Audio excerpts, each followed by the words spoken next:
So I will wait po para while nag-aaral po tayo ng salita, the same time, nakikita nyo rin sa inyong mga Biblia.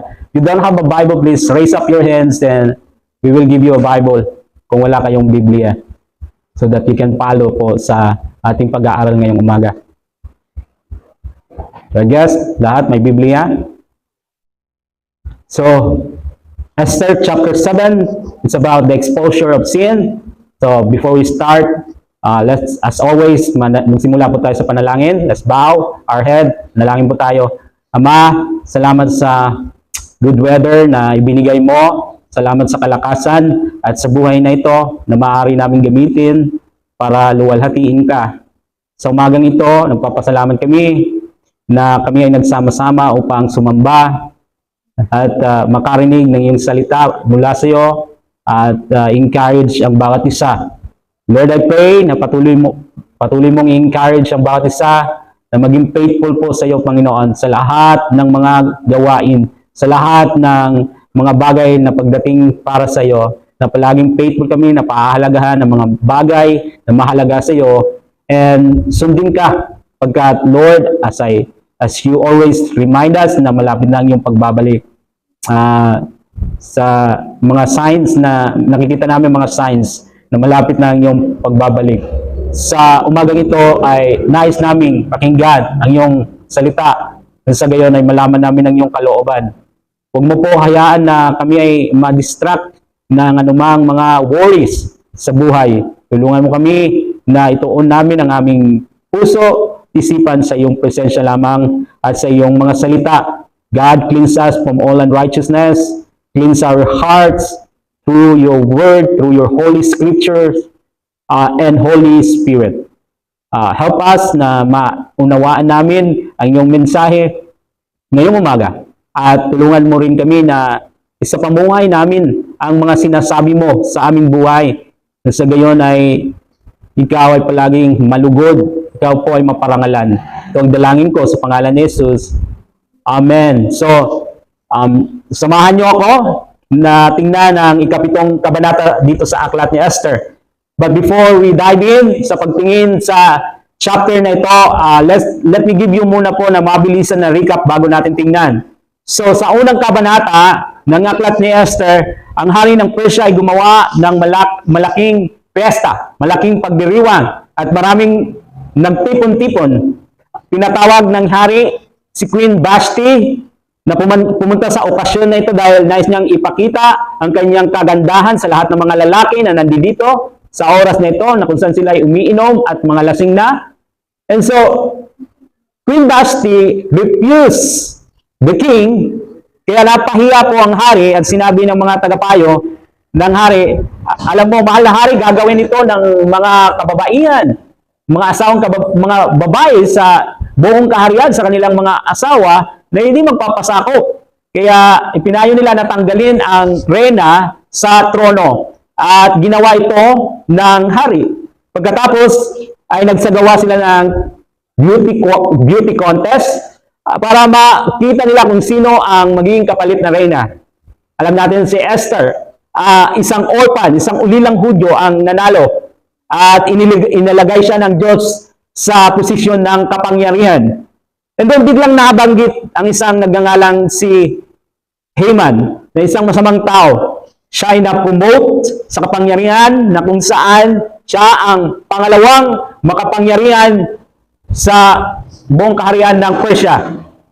Nais niyang lipulin ang lahat ng mga Hudyo sa kadahilanang hindi umukod si Mordecai sa kanya. And so nagalit siya. Matindi ang kanyang galit. At gumawa siya ng bitayan upang si Mordecai ay bitayin dito. Naglakas loob si Esther na pumunta sa harap ng king. And we know na ito ay delikado dahil hindi siya in-invite, inanyayahan na pumunta. Na maaaring ang kaparusahan kapag pumunta sa harap ng hari na hindi pinapupunta, inaanyayahan ay kamatayan. Ngunit binigay ng hari ang setro, ito'y parang tungkod o baton, ito'y baton, para bigyan ng permiso si Esther na lumapit at inanyayahan ni Esther ang hari si Haman sa inihanda niyang piging. At nang tanungin na ng hari, ano ang kahilingan niya, sinabi ni Esther na pumunta muli siya sa piging na ihahanda niya at doon ay sasabihin niya kung ano ang kanyang kahilingan. At ito ang ikalawang piging na mayroon tayo dito na mababasa natin dito sa ikapitong kabanata. So, ang pagtataksil ni Haman ay nalantad. Sa ikalawang piging, inihayag ni Esther ang pakanan ni Haman na lipulin ang kanyang bayan na inilantad, binunyag rin ang kanyang pagtataksil.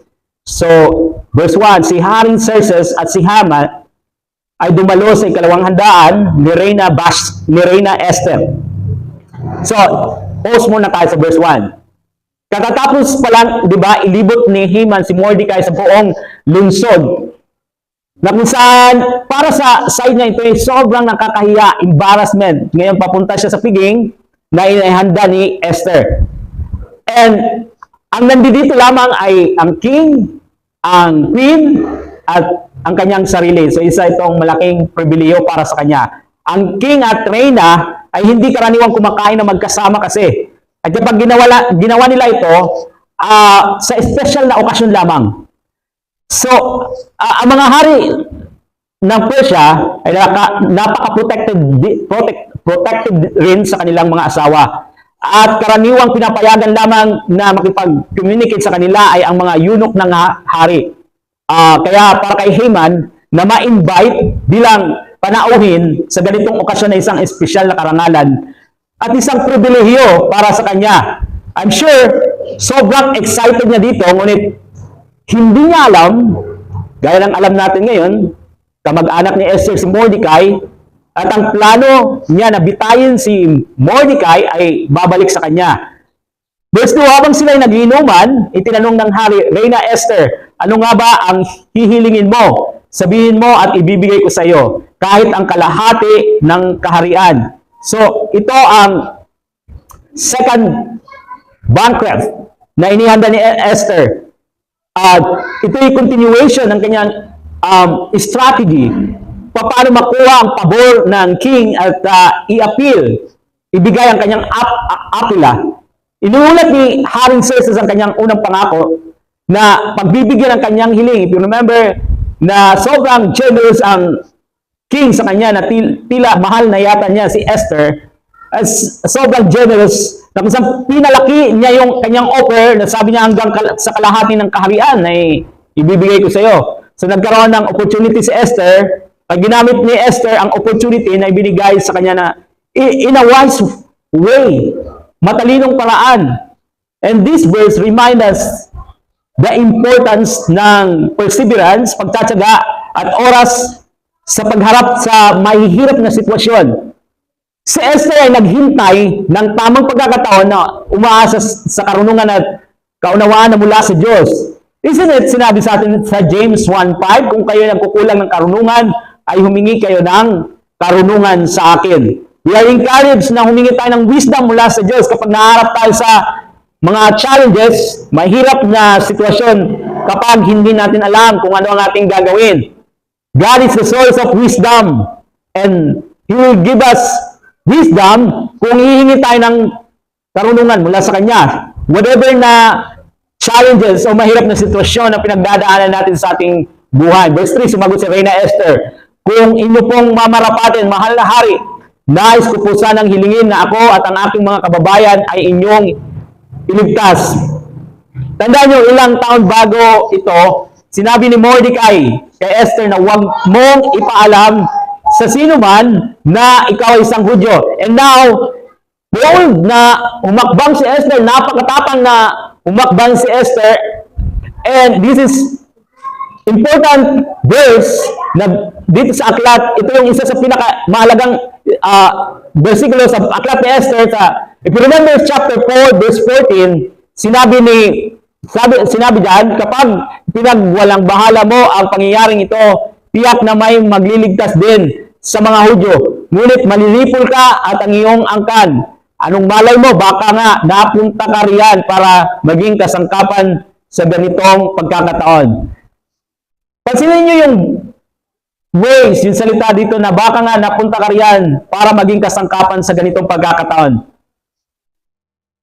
Esther was given opportunity para iligtas ang kanyang mga kababayan.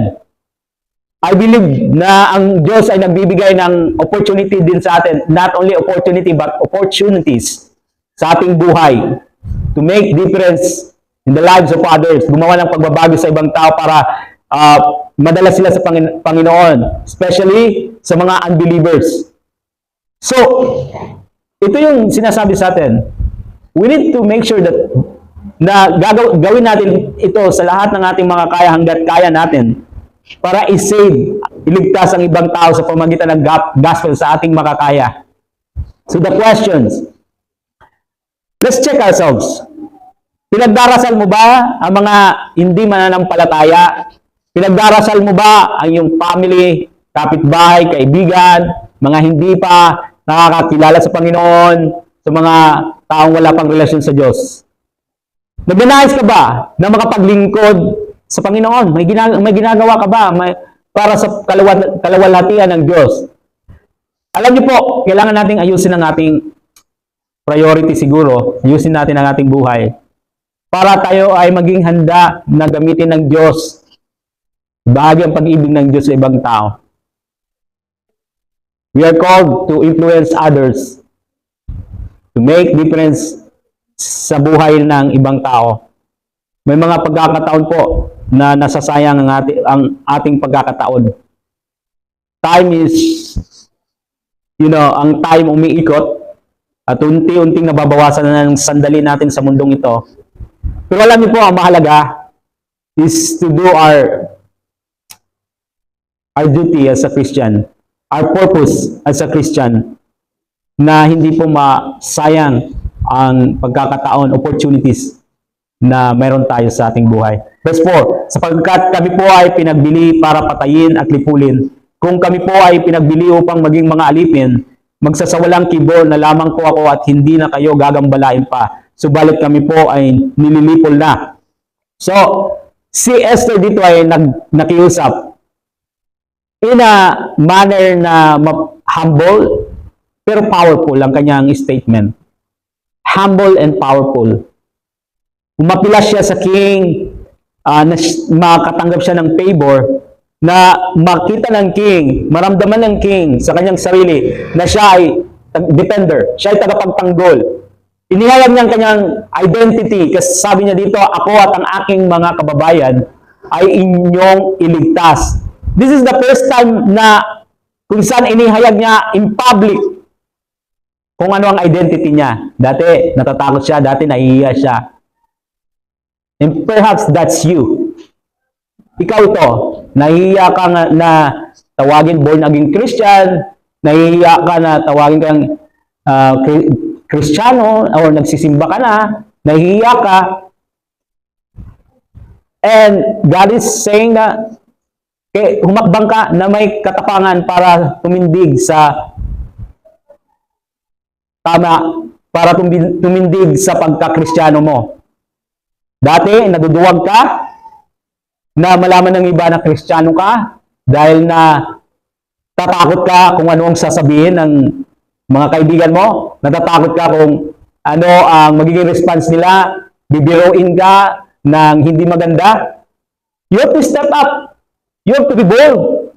Na ayan mong malaman nila kung anong identity mo kay Kristo.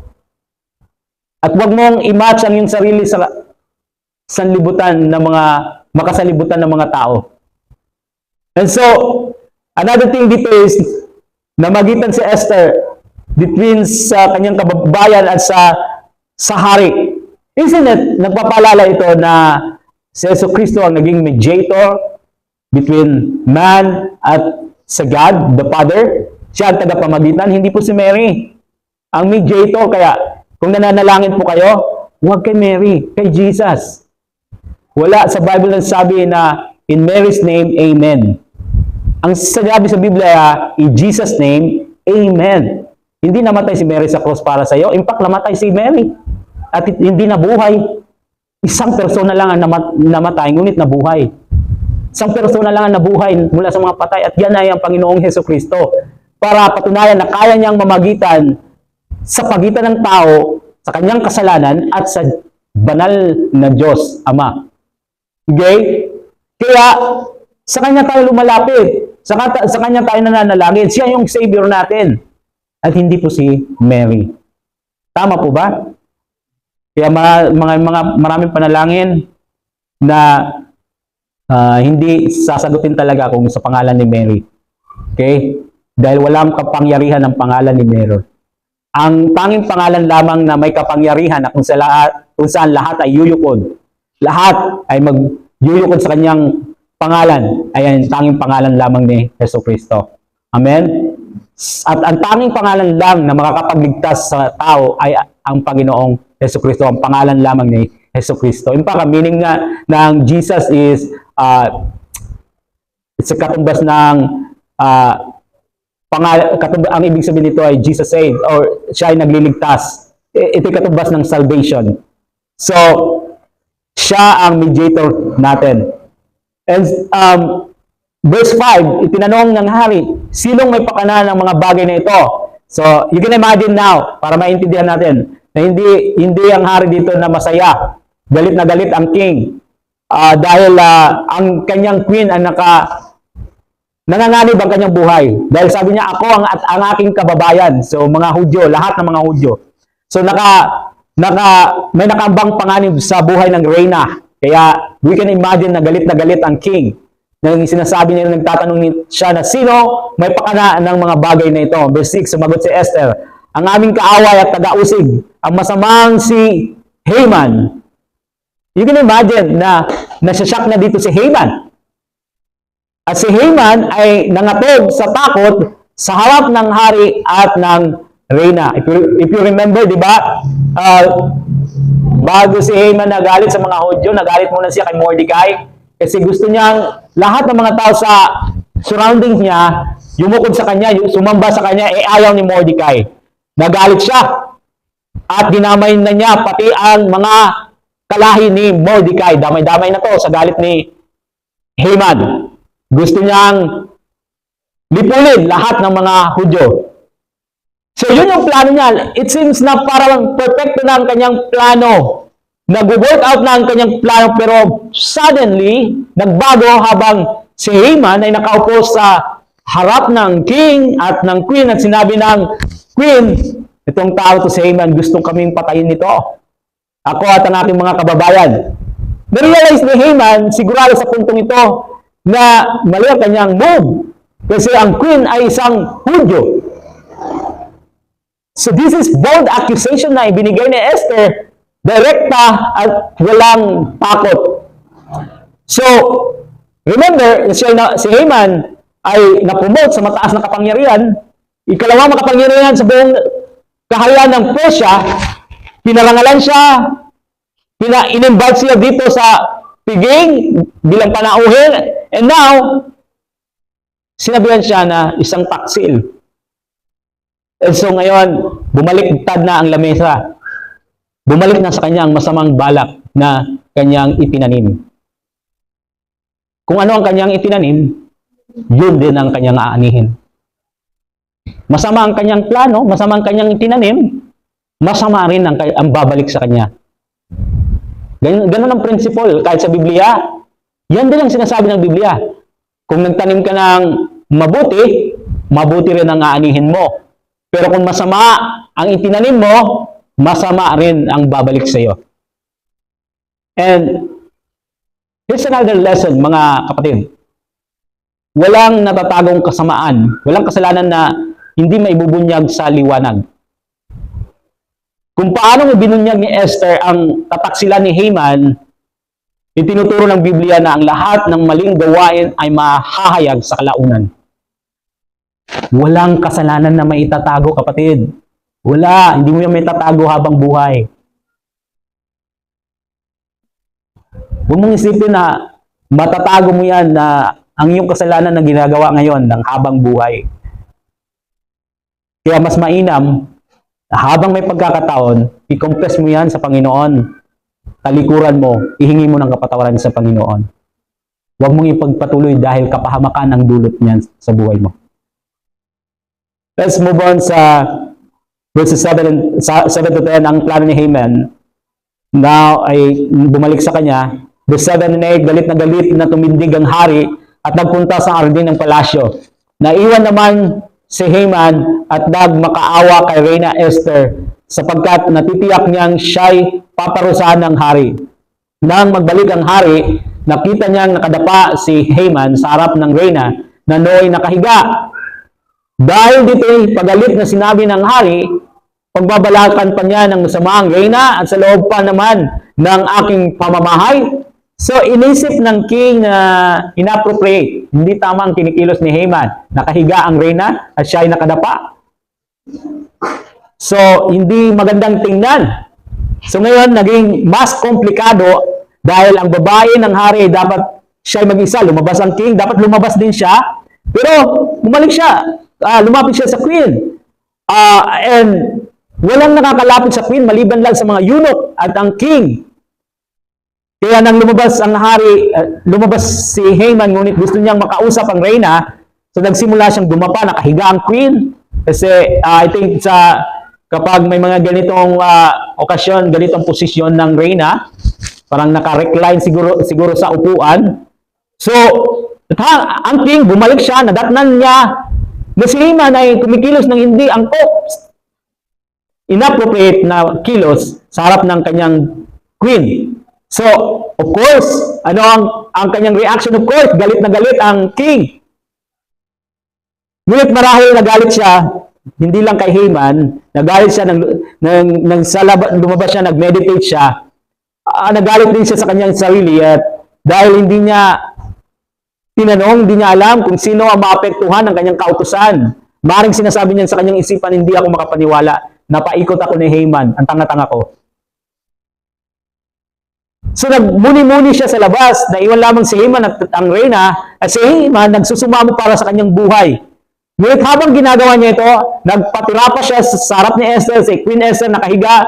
Nang bumalik ang king, ulitin ko po, inisip ng king na may masamang plano si Haman sa queen. Maring gagasahin niya ang Reyna, maring ito ang sa isip niya. At ito mas nagdala sa kanya sa kaparusahan ng kamatayan. So, pansinin nyo, pagbagsak ni Haman, sumasalamin sa prinsipyo ng Biblia na yaong mga nagbabalak ng kasamaan sa huli ay harap sa kabayaran nito o babalik ito sa kanya. Sa mga gumagawa sa atin ng masama, ang ating sasabihin ay bahala na ang Diyos sa kanila. Amen? Ginawang ka ng masama, bahala na ang Diyos sa kanila. Dahil kung ano ang kanilang ginawa ay babalik sa kanila. This is the principle dito. Verse 9, pagkatapos sinabi ni Harbona, isa sa mga eunuko ng hari, nagpagawa na po si Haman ng isang bitayan para kay Mordecai na nagligtas sa buhay ninyo. Mahal na hari, ang taas po ng bitayan ay 22 kalahating metro at naroon sa tabi ng kanyang bahay. So ang taas ng bitayan ay 22 kalahating metro or 75 kalampakan or mga 50 na siko. Sinabi ng Biblia sa Kawikaan 26, versikulo 27, ang nag-uumang ng bitag ay siya rin mahuhuli roon, ang nagpapagulong ng bato ang siyang tatamaan niyon. So basically sinasabi dito, babalik sa iyo kung anong ginawa mong masamang balak, masamang plano. Mababaliktad. So nabaliktad ngayon ang plano ni Haman na ibitay si Mordecai. Gumawa siya ng bitayan, pero ngayon ay bumaliktad. Ang bitayan na ginawa niya ay siyang ibibitay, ang kanyang sarili mismo ang ibibitay sa ginawa niyang bitayan. Verse 10, doon siya bitayin, utos ng hari. Binitay nga si Haman sa bitayang ginawa niya para kay Mordecai, pagkatapos napawi na ang galit ng hari. So, di ba, sa unang mga kabanata, palaging si Haman ang nagwawagi, ang kanyang masamang balak, siya ang nananalo, at usually, di ba pag nanonood tayo, ang bida palagi ang nananalo. Kaya, nagagalit tayo pag ang kontrabida, pag nanonood tayo palabas, nakakagalit na ang bida ang nagwawagi sa katapusan ng palabas. Kasi usually, ang nananalo ay ang naapi, inaalipusta, yung bida, di ba? Pag mga ganitong palabas, ito yung inaabangan natin. And you know, the end of the story, kung nabasa na ninyo ang Book of Esther, ang mga tao ng Diyos ang nagwagi. Okay? Ang mga tao ng Diyos ang nagwagi. So, may mga pagkakataon na it seems na ang Diyos ay tahimik, hindi kumikilos, ngunit at the end, ang Diyos ang may huling say, may huling salita. So, ang kwento nito, it reminds us sa atin na kung masama ang itinanim natin, siya ring aanihin natin. Ang end ng kwento dito ay hindi sinabi na, kagaya ng naririnig natin sa mga fairy tale, at si Haman ay nabuhay ng maligaya magpakailanman. Ang katapusan ng kwento ay binitay nga si Haman sa bitayang ginawa niya para kay Mordecai pagkatapos napawi na ang galit ng hari. So, dahil sa kasalanan ni Haman, siya ay napahamak na nagresulta ng kanyang kamatayan. So what does it say sa atin? Ang kamatayan ay totoo. Ang impyerno ay totoo. Ang Diyos ay makatarungang Diyos. Balang araw, aayusin niya lahat ng mga mali, gagawin niyang tama. Totoo na may lugar ng pag-iyak at pagngangalit ng mga ngipin. At si Haman ay siguradong nandito. Ngunit, alam nyo, ikaw at ako, maaaring sinasabi natin, nararapat lang yan kay Haman. Namamatay siya dahil masamang tao siya. Pero alam nyo ang totoo, isang katotohanan din, ikaw at ako ay nararapat ding mamatay. Dahil sa kasalanan. Dahil kung maalala ninyo, na si Jesus ang umako ng kamatayan para sa atin. And so, napakahalaga na you trusted Jesus sa iyong buhay. Kasi kung hindi ka pa nagtiwala kay Jesus, hindi ka pa lumapit kay Jesus at tinanggap si Jesus sa buhay mo, then walang kaligtasan sa buhay mo. Ngayon at sa susunod na buhay, walang kaligtasan. So nakita natin ang nangyari kay Haman mula sa pagdalo sa piging hanggang sa pagbitay hanggang sa mamatay. Ang kanyang action sa loob ng ilang panahon na humantong sa kanya sa kapahamakan. Binigyan siya ng chance na talikuran ang kanyang kasalanan. Nagkaroon siya ng pagkakataon na ihinto ang kanyang kasalanan. Alam nyo, malaga ito na maintindihan natin. Madalas ganitong kasalanan. Nagpapatuloy ka sa kasalanan, pagkatapos bahagi na ito ng iyong buhay sa araw-araw, biglang na-expose. Minsan, may mga tao na hindi na gusto magsimba kasi dahil sa kasalanan. Lumalayo na sa Diyos, lumalayo na sa simbahan dahil sa kasalanan. Kaya nahibaruan naman kung naman sala. Imbis na mas lalo nga magharani sa Ginoo, imbis na magbasol, nagharayo lugod sa Ginoo. So biglang na-expose, biglang nahayag ang kasalanan dahil ang totoo naman, walang kasalanan na itatago. Si Haman, namuhay na wicked, namuhay na masama, nabunyag ang kanyang kasalanan, siya ay binitay kaagad. This should be a warning to us na huwag kang makikipaglaro sa kasalanan. Huwag mong gawing biro-biro ang kasalanan dahil masakit ang babalik sa iyo. Masakit ang consequences ng kasalanan. Babagsak ka, mapapahiya ka. Ang maganda lang, ang Diyos ay gracious na binibigyan ka ng pagkakataon. May tama mo ang lahat. At sa paglipas ng panahon, ang Diyos lamang nakapagpapagaling sa ginawa mong damage dahil sa kasalanan. And I think young people today are prone to this. Mga young people, you are prone sa mga temptasyon sa sanlibutan. Be careful. Be careful. Madaling magkasala. Pero mahirap harapin ang consequences ng kasalanan. Madali ang magkasala pero mahirap ang harapin ang consequences, ang bigat ng kabayaran ng kasalanan. So be careful. Ito'y babala. Huwag niyong gawing biro-biro ang kasalanan. Huwag kayong makipaglaro sa kasalanan. Knowing na kapahamakan ang dulot ng pakikipaglaro sa kasalanan. Si Satanas, palaging sinasabi niya, okay lang yan. Wala namang masama dyan. Pero, ang kasunod nito ay kapamakan. So maging babala sana sa ating lahat na huwag tayong makipaglaro sa kasalanan. Walang kasalanan na naitatago ng matagal. Maaring may tago mo pa ito ng ilang panahon, pero hindi yan may tatago ng habang buhay. Maihahayag ang iyong kasalanan. Lalo na kung ikaw ay Kristiyano, malalantad ang kasalanan. Ang pinaggagawa natin na hindi maganda sa ating buhay at ang kabayaran ng kasalanan ay kamatayan. Karamihan sa atin hindi natin iniisip ito na tayo ay kasing sama ni Haman. Iniisip natin na hindi naman ako kagaya ni Haman. And you're right, hindi ka kagaya ni Haman na perhaps walang planong patayin ang milyong-milyong mga tao. Kaya iniisip mo na hindi ka kasing sama ni Haman. Ngunit sinabi ng Diyos, pakinggan niyo ito, mahalaga ito. Sinabi ng Diyos sa Santiago 2:10 na kahit na ang isang tao tumutupad sa buong kautusan, ngunit natisod sa isang punto lamang, sila ay nagkasala sa paglabag sa lahat ng ito. Walang binyal at mortal na kasalanan sa Biblia. Walang sinasabi sa Biblia na yan ay mababaw lang yan ang kasalanan. Ito, masamang kasalanan ito. Walang tinuturong Biblia na patungkol sa binyal at mortal na kasalanan. Sa Diyos, ang kasalanan ay kasalanan. Ano ba ang kasalanan din mo? Kasalanan ang tawag dyan. Walang binyal, walang mortal. So, kapag nalabag natin ang isa, nalabag natin ang lahat. Kaya hindi malaga sa pananaw ng Diyos kung magkasala ka ng 10 milyong beses o isang beses lang.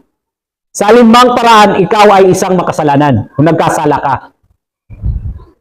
At hindi ito kailangan mag-isang malaking kasalanan. Maaaring ito isang kasinungalingan. Nagsinungaling ka isang beses. Anong tawag mo sa taong nagsinungaling? Sinungaling. Isang beses na pandaraya. Anong tawag mo sa isang taong nandaya? Mandaraya. Isang beses na nagnakaw ka ng ballpen o nagkuha ng papel nang walang paalam. Anong tawag doon pag nanakaw? Nagnakaw ka ng isang ballpen, isang papel, anong tawag doon? Magnanakaw. Nagalit ka sa iyong kapwa, at sabi ng Biblia, na kapag ikaw ay may galit sa iyong kapwa, may kinikimkim na galit, ikaw ay kinakagawa ng pagpatay. Hindi sa akwal, kundi sa iyong puso. Maring, pastor, piso lang namang kinupit ko kay mama. Piso lang namang kinupit ko kay tatay. Anong tawag sa kinuha mo ang isang bagay na hindi mo pinapaalam? Pagnanakaw. So, ang kasalanan ay kasalanan. Yun ang punto. Ang kasalanan ay kasalanan. At ang isang kasalanan ay nagiging makasalanan ka. Ang tawag doon ay makasalanan ka. At hindi pinapapasok ng Diyos ang kasalanan sa langit. Kaya lahat tayo ay papunta sa kapahamakan. Ngunit ito ang magandang balita. Mahal tayo ng Diyos. Naglaan siya ng paraan, nagbigay siya ng paraan para makapasok tayo sa langit, sa ating mga makasalanan. Ang paraan ito ay sa pamamagitan ni, alam niyo ang paraan para makapasok tayo sa langit? Sa pamamagitan ni Jesucristo. Ipinangako sa atin ng Diyos na kahit na tayo makasalanan, maaari tayo magkaroon ng buhay na walang hanggan kung tayo ay naniniwala, sasampalataya kay Jesucristo para sa ating mga kapatawaran sa ating kasalanan, para sa ating kaligtasan. Hindi mo kailangan maging matuwid sa iyong sarili. Dahil wala namang matuwid talaga. Walang matuwid na tao, wala kahit isa. Siguro iniisip mo na nagsisimba ka kaya ka matuwid. Matuwid ka kasi nagsisimba ka. Matuwid ka kasi nagbibigay ka. Sabi ng Biblia, walang matuwid, wala kahit isa. Kaya nga, tinawag tayo makasalanan kasi hindi tayo matuwid. Si Kristo, siya ang matuwid. Si Kristo na matuwid ay naging ang umako sa kasalanan para sa atin upang ang lahat ng sumampalataya sa Kanya ay makamit ang Kanyang katuwiran, tayo maging malinis sa harapan ng Ama sa pamamagitan ng Kanyang dugo na tumigis doon sa cross ng Kalbaryo. At ang Kanyang libreng regalo na buhay na walang hanggan. And so if you have not come yet na nagtiwala kay Jesus, I encourage you this morning bago maging huli ang lahat sa buhay mo. Don't leave earth without Jesus. Huwag kang umalis ng mundo nang walang Jesucristo sa buhay mo. Dahil kapag umalis ka sa mundong ito, kinuha ka na sa mundong ito nang walang Jesus Christ sa buhay mo, ang meron ka ay si Satan kasama doon sa hell, sa eternity. You make sure nga bago ka umalis sa mundong ito na nagtiwala ka na kay Jesus, sumampalataya ka na sa kanyang ginawa doon sa cross. Na siya na ang iyong tagapagligtas, na siya na ang Panginoon mo, Panginoon. Sabihin, binibigyan mo siya ng authority na masunod sa buhay mo. Siya na ang Lord. Don't leave earth without Jesus. Otherwise, sasamahan mo si Satanas doon sa walang hanggang kamatayan. So, make sure na you confess your sin and you trusted Jesus sa iyong buhay. Amen? Let's bow. Let's pray. Panginoon, salamat. Pwede kaming humingi ng karunungan sa tuwing dumaranas kami ng mga challenges, difficulties sa buhay. Salamat na ginagabayan mo kami sa lahat ng bagay. Ang iyong salita at ang iyong banal na Espiritu ang aming gabay. Nagbibigay ng karunungan sa amin sa direksyon na tinatahak namin sa aming buhay. We ask na tulungan mo kami na maging matalino palagi, bawat isa sa amin na gamitin ang bawat opportunity na pinagkakaloob mo gaya ng time at buhay na ibinigay mo para gamitin namin ng tama at para sa iyong kaluwalhatian. You reminded us ngayon mismo, ngayong umaga, that you are the God of justice. You are righteous God. And there's no wickedness na hindi mo hahatulan. Banal ka na Diyos. At hindi mo hahayaan ang kasalanan na mamayagpag. Lord, gaya ng pagbunyag ng kasalanan ni Haman, you reminded us na walang kasalanan na naitatago. Lahat ng ito ay hayag sa iyong harapan. Alam mo kung anong iniisip ng tao, alam mo kung anong pinaggagawa ng tao. Kahit na walang nakakakitang tao sa ginagawa nila o ginagawa namin. Sa oras na ito, we humble ourselves. Humihiling kami, nailigtas mo kami sa kasalanan na humihila sa amin papunta sa kapahamakan. Iligtas mo bawat isa sa kasalanan. Tulungan mong mamuhay para sa iyong layunin at kalawalhatian. Linisin mong bawat isa sa karumihan. Tulungan mong mamuhay ng kalugod-lugod sa iyo.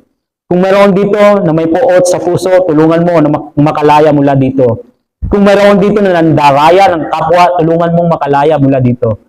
Kung may mahilig dito magsinungaling, tulungan mo po Lord na huwag nang magsinungaling para lang sa sariling interest, magsisinungaling. Tulungan mo na itigil ang pagsisinungaling. Tulungan mo na makalaya siya sa kasinungalingan at sa habit ng pagsisinungaling. At kung nakikita mo na namumuhay pa rin, may nakikita ka na namumuhay pa rin na sentro ang sarili, pakiusap ko po Panginoon, tulungan mo po na ikaw maging sentro ng buhay nila. Salamat na pwede kaming magtiwala sa iyo kahit na anuman ang katayuan ng buhay. At salamat na kumikilos ka sa lahat na nangyayari sa buhay namin. Ikaw ang Diyos na mapagkakatiwalaan. Maraming salamat na mapagbigay ka na hari. Binibigyan mo kami ng favor kahit na hindi kami karapat-dapat. Salamat sa iyong kagandahang loob at patuloy na pagmamahal sa amin. Sa pangalan ni Jesus. Amen. Amen.